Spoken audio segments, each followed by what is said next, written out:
नमस्कार दोस्तों, स्वागत है आप सभी का हमारे YouTube channel study with Naveen Sharma में।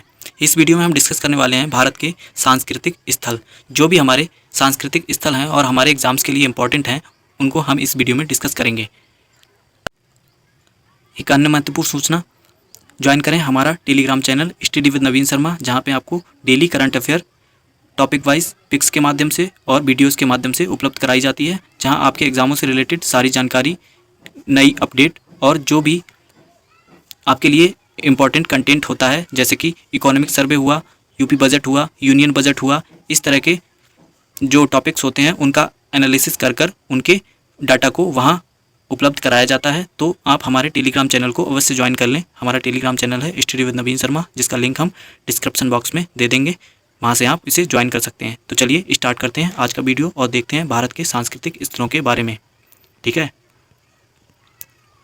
पहली इम्पोर्टेंट जानकारी, ये जो ब्लैक कलर से बॉक्स बना हुआ है, ये इसका प्रतीक है कि परीक्षा में पूछे गए प्रश्न का संकेतक है। जो भी प्रश्न पिछले सालों में परीक्षा में पूछे गए हैं, ज़्यादातर हम उन्हीं स्थलों को डिस्कस करेंगे जो हमारे प्रीवियस ईयर एग्जामों में पूछे जा चुके हैं, क्योंकि कल्चर से वही पार्ट आता है जो पहले पूछा जा चुका है। ठीक है, तो ये जो होगा हमारा स्क्वायर, ये चौकोर ब्लैक कलर का, तो ये इससे क्या प्रदर्शित होता है कि जो भी एग्जाम्स में पूछे गए फैक्ट्स हैं वहाँ पे ये संकेत का कार्य करेगा। ठीक है, तो हम ज़्यादातर उन्हीं स्थानों को डिस्कस करेंगे जो पहले के एग्जामों में पूछे गए हैं। यूपी पीसीएस में, यूपीएससी में और अच्छे एग्जामों में, आरओ में पूछे गए प्रश्न हैं ये। यही वनडे एग्जाम में आने की संभावना अधिक रहती है। तो चलिए स्टार्ट करते हैं वीडियो। इसी क्रम में हमारा पहला जो सांस्कृतिक स्थल है वो है अजंता। अजंता बहुत ही फेमस है और जानते हैं सब लोग, जो नहीं जानते हैं उनको भी पता लग जाएगा। अजंता के बारे में देखते हैं। महाराष्ट्र प्रांत के औरंगाबाद जिले में स्थित है। कहाँ स्थित है अजंता? महाराष्ट्र जो प्रांत है हमारा, महाराष्ट्र, उसके औरंगाबाद जिले में अजंता स्थित है। यहाँ गुफाएं पाई जाती हैं।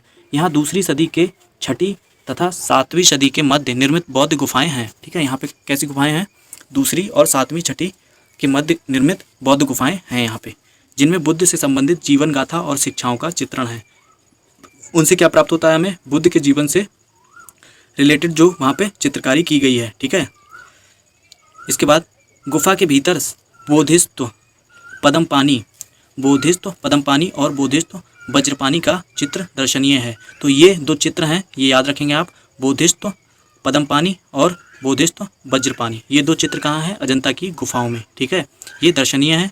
मरणासन राजकुमारी तथा माता और शिशु नामक चित्र अत्यंत सुंदर, आकर्षक एवं भावोत्पादक है। ठीक है, शिशु और माता का और मरणासन राजकुमारी का। तो ये हो गई अजंता, जो कि हमारा सांस्कृतिक स्थल है, उससे रिलेटेड सारी जानकारी याद रखेंगे आप लोग। अगला हमारा जो स्थल है वो है आबू। आबू ये राजस्थान प्रांत में स्थित है और आबू पर्वतीय नगर है। कैसा है? पर्वतीय, ये पहाड़ पर स्थित है। आबू एक चोटी भी है।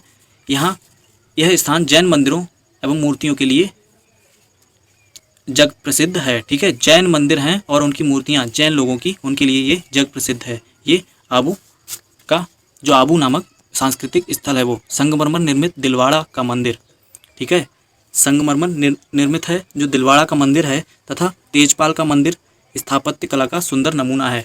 यहाँ पे कौन कौन से मंदिर स्थित हैं? दिलवाड़ा का मंदिर जो कि संगमरमर से बना है, और तेजपाल का मंदिर जो स्थापत्य कला का सुंदर नमूना है। ठीक है, इसके बाद अगला हमारा जो स्थल है वो है एलिफेंटा।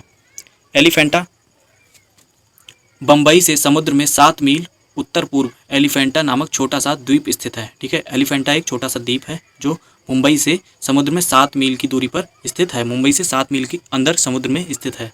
एलिफेंटा की गुफाओं में बुद्ध की मूर्तियों के साथ साथ हिंदू देवी देवताओं की मूर्तियाँ मिली हैं।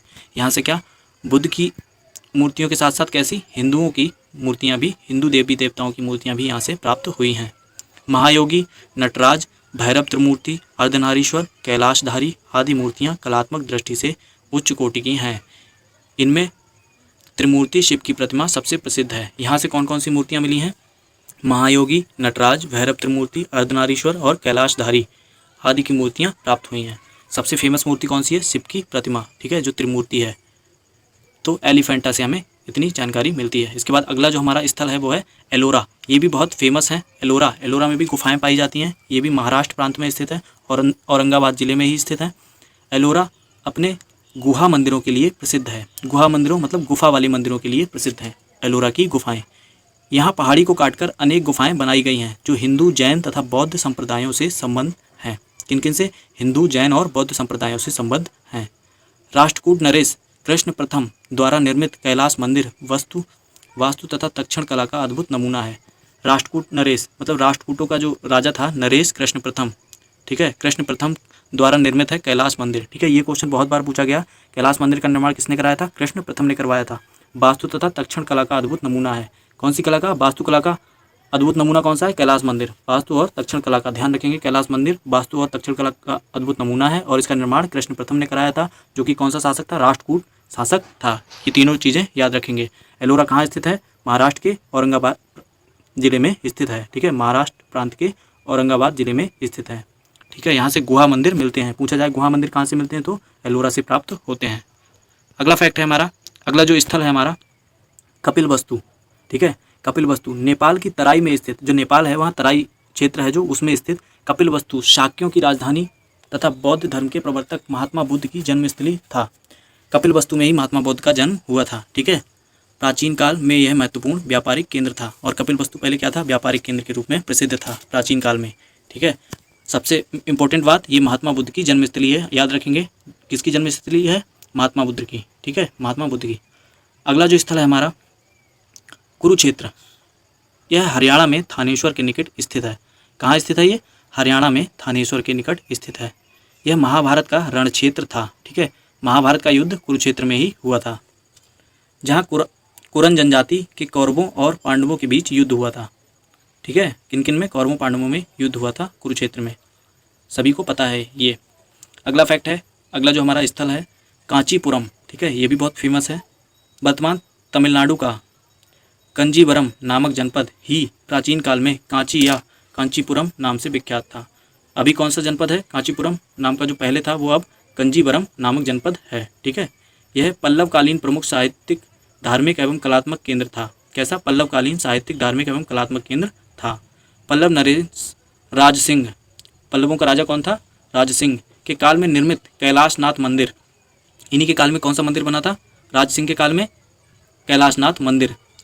नंदीवर्मन द्वितीय के काल में निर्मित वैकुंठ पेरुमल मंदिर और नंदीवर्मन द्वितीय के काल में कौन सा मंदिर बना था? वैकुंठ पेरुमल मंदिर। द्रविड़ स्थापत्य का अद्भुत नमूना है। ठीक है, अगर पूछा जाता है द्रविड़ जो वास्तुकला है, जो मंदिर वास्तुकला है, उससे संबंधित मंदिर कौन कौन से हैं तो वैकुंठ पेरुमल मंदिर, जो कि किसने बनवाया था? नंदीवर्मन द्वितीय ने। और राज सिंह, पल्लव नरेश राज सिंह के काल में कौन सा बना था? कैलाशनाथ मंदिर। ये दोनों कैसे हैं? द्रविड़ स्थापत्य कला के नमूना या उदाहरण हैं। ठीक है, इसके बाद अगला हमारा स्थल है काशी। यह उत्तर प्रदेश में गंगा के उत्तरी किनारे पर स्थित है। कहाँ स्थित है? उत्तर प्रदेश में गंगा के उत्तरी किनारे पर स्थित है। 6ठी शताब्दी में यह महाजनपद था। काशी क्या था? महाजनपद था 6ठी शताब्दी में, जिसकी राजधानी वाराणसी थी।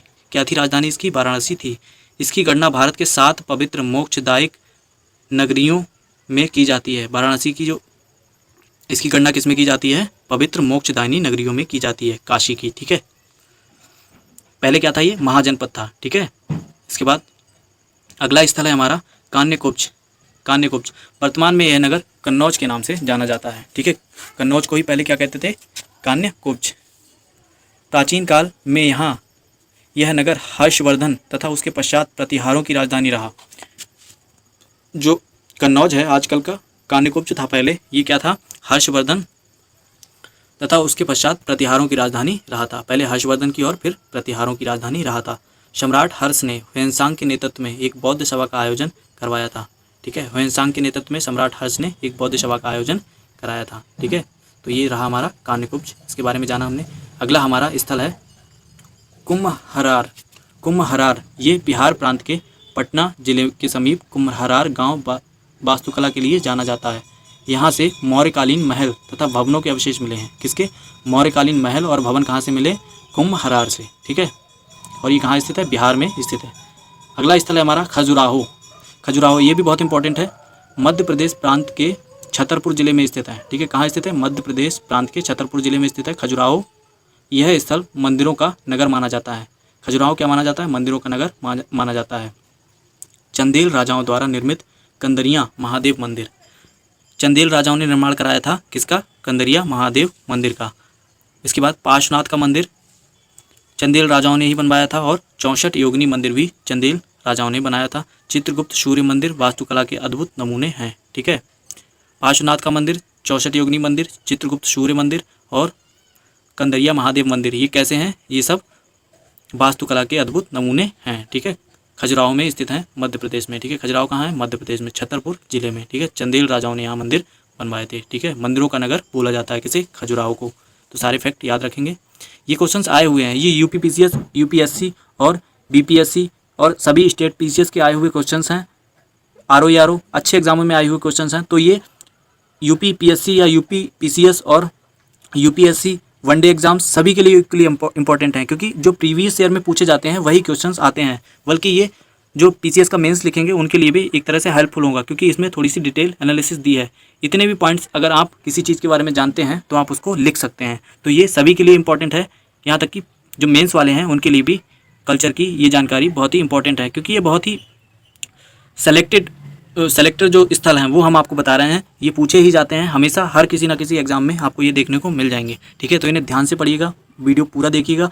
और जो भी हमारे वीडियोस आते हैं कल्चर से रिलेटेड, यूपी स्पेशल से रिलेटेड और हिस्ट्री के जितने भी सारी प्लेलिस्ट अलग अलग बनी हुई हैं, हमारी प्लेलिस्ट में जाइए, सारी वीडियोज़ को देखिए और आपको ज़रूर कुछ चेंजेस मिलेंगे, क्योंकि ये हमारे प्रीवियस ईयर क्वेश्चंस के आए हुए फैक्ट्स होते हैं या फिर प्रीवियस ईयर क्वेश्चंस होते हैं, जिनको आप करके पेपर का 90% पार्ट्स कर सकते हैं। 90% पार्ट यहीं से हो जाएगा आपका, जो आपका जीएस वाला पार्ट है। बाकी करंट अफेयर को अगर आप कर लेते हैं, करंट अफेयर भी हमारे चैनल पे आपको उपलब्ध कराई जाती है। तो आप करते रहिए, सारी वीडियोस को आसानी से देखते रहिए, आराम से देखते जाइए, एक के बाद एक वीडियोस आती रहेंगी। अगला जो स्थल है हमारा तंजौर, तमिलनाडु के तिरुचिरापल्ली जिले में स्थित तंजौर चोल शासकों की राजधानी है। कहाँ स्थित है? तंजौर, ये तमिलनाडु में तिरुचिरापल्ली जिले में स्थित है। ठीक है, और ये चोल शासकों की राजधानी है। यहाँ ही दक्षिण भारत का सर्वश्रेष्ठ हिंदू मंदिर बृहदीश्वर मंदिर स्थित है। कौन सा मंदिर स्थित है? तंजौर में बृहदीश्वर मंदिर स्थित है। अगला जो स्थल है हमारा नालंदा, नालंदा बिहार की राजधानी पटना के निकट राजगृह से 7 मील की दूरी पर है। नालंदा जो विश्वविद्यालय था, जहाँ नालंदा है, वो राजगृह से 7 मील की दूरी पर आधुनिक बड़गांव नामक ग्राम से प्राचीन नालंदा के अवशेष मिले हैं। जो बड़गांव नामक ग्राम है वहाँ से नालंदा के अवशेष मिलते हैं। यहाँ 7वीं शताब्दी का जगत प्रसिद्ध विश्वविद्यालय था। ठीक है, 7वीं शताब्दी में यहाँ जगत प्रसिद्ध विश्वविद्यालय था। विदेशों से दूर दूर से यहाँ लोग शिक्षा ग्रहण करने आते थे। यह बौद्ध धर्म एवं शिक्षा का महान केंद्र था। ठीक है, यह बौद्ध धर्म और शिक्षा का महान केंद्र था। इसके बाद अगला जो है हमारा अगला स्थल पाटलिपुत्र, पाटलिपुत्र यह बिहार की वर्तमान राजधानी पटना का प्राचीन नाम है। पाटलिपुत्र किसे कहते थे? जो कि अभी राजधानी है बिहार की पटना। ठीक है, इसी का पहले नाम था पाटलिपुत्र। उदयन के इस नगर की नींव डाली थी, उदयन ने इस नगर की नींव डाली थी तथा मगध साम्राज्य की राजधानी बनी थी। ठीक है, मगध साम्राज्य की राजधानी बनी थी। कौन? पाटलिपुत्र या पटना। यहीं पर तृतीय संगीति एवं प्रथम जैन सभा का आयोजन किया गया था। ठीक है, तो ये बात बहुत इंपॉर्टेंट है, याद रखेंगे। तृतीय संगीति बौद्ध संगीति थी और प्रथम जैन सभा का आयोजन यहीं पर हुआ था। कहाँ पे? पाटलिपुत्र में। ठीक है, अगला हमारा स्थल है प्रयाग अथवा इलाहाबाद, प्रयागराज अथवा इलाहाबाद। इलाहाबाद का ही नाम अब बदलकर क्या कर दिया गया है? प्रयागराज। गंगा यमुना के संगम पर स्थित यह नगर चिरकाल से भारतीय धर्मपरायण जनता का तीर्थ स्थल रहा है।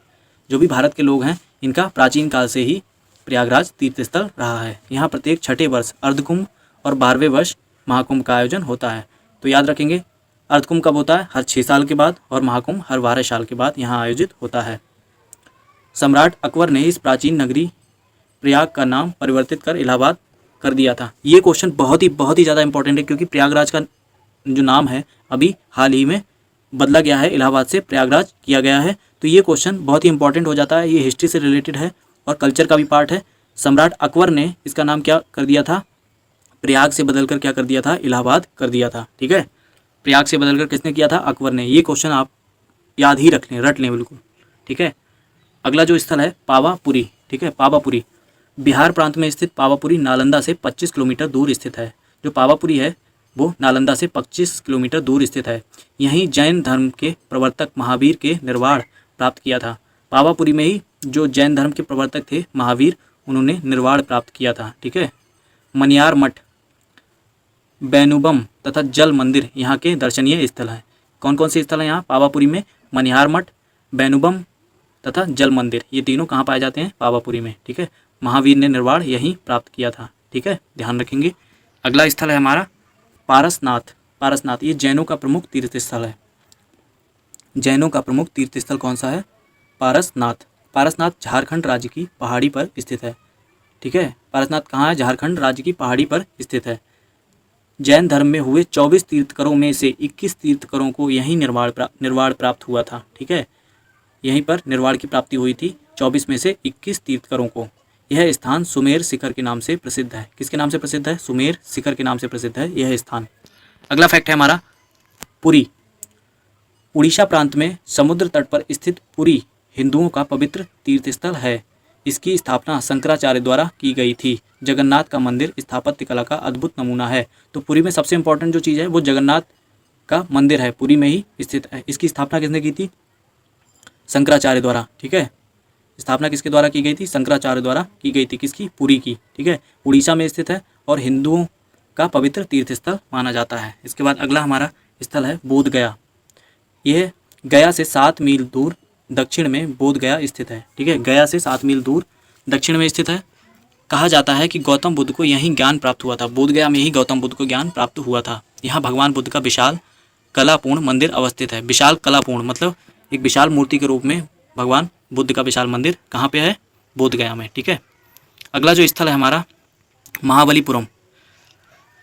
तमिलनाडु प्रदेश में मद्रास से 40 किलोमीटर दूर समुद्र तट पर स्थित महाबलीपुरम सप्तगोड़ा के लिए जाना जाता है। ठीक है, महाबलीपुरम कहाँ स्थित है? तमिलनाडु प्रदेश में, मद्रास से 40 किलोमीटर दूर। ठीक है, महाबलीपुरम सप्तगोंडा के लिए जाना जाता है। किसके लिए? सप्तगोंडा के लिए जाना जाता है।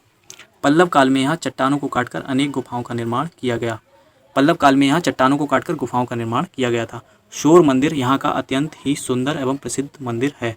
शोर मंदिर यहाँ का सबसे प्रसिद्ध और सुंदर मंदिर है। कहाँ का? महाबलीपुरम का। कहाँ है ये? तमिलनाडु में। ठीक है, मद्रास से 40 किलोमीटर दूर समुद्र तट पर स्थित है महाबलीपुरम का मंदिर। इसके बाद अगला हमारा जो स्थल है मदुरई। तमिलनाडु प्रांत का वर्तमान मदुरई ही पांड्य राज्य की राजधानी था। जो पांड्य थे, पांड्य राज्य की राजधानी क्या था? मदुरई, जो कि तमिलनाडु प्रांत में स्थित है। ठीक है, मीनाक्षी का मंदिर स्थापत्य कला का अद्भुत नमूना है। और यहाँ मदुरई में क्या पाया जाता है? मीनाक्षी का मंदिर। मीनाक्षी का मंदिर मदुरई में पाया जाता है। याद रखेंगे, ये फैक्ट इंपॉर्टेंट है। अगला है राजगीर या राजगृह। ठीक है, राजगीर या राजगृह बिहार की राजधानी पटना से दक्षिण की ओर लगभग 74 किलोमीटर दक्षिण में स्थित राजगीर प्राचीन मगध साम्राज्य की राजधानी था। मगध की राजधानी कौन सी थी पहले? राजगीर। ठीक है, बौद्ध एवं जैन धर्म की पवित्र तीर्थस्थली राजगीर में ही वेणुवन, सप्तधारा, महाकुंड, मनियार मठ, जरासंध का अखाड़ा, रत्नागिरी एवं ग्रहकूट आदि दर्शनीय स्थल हैं। कौन कौन क्या क्या पाया जाता है यहाँ पे?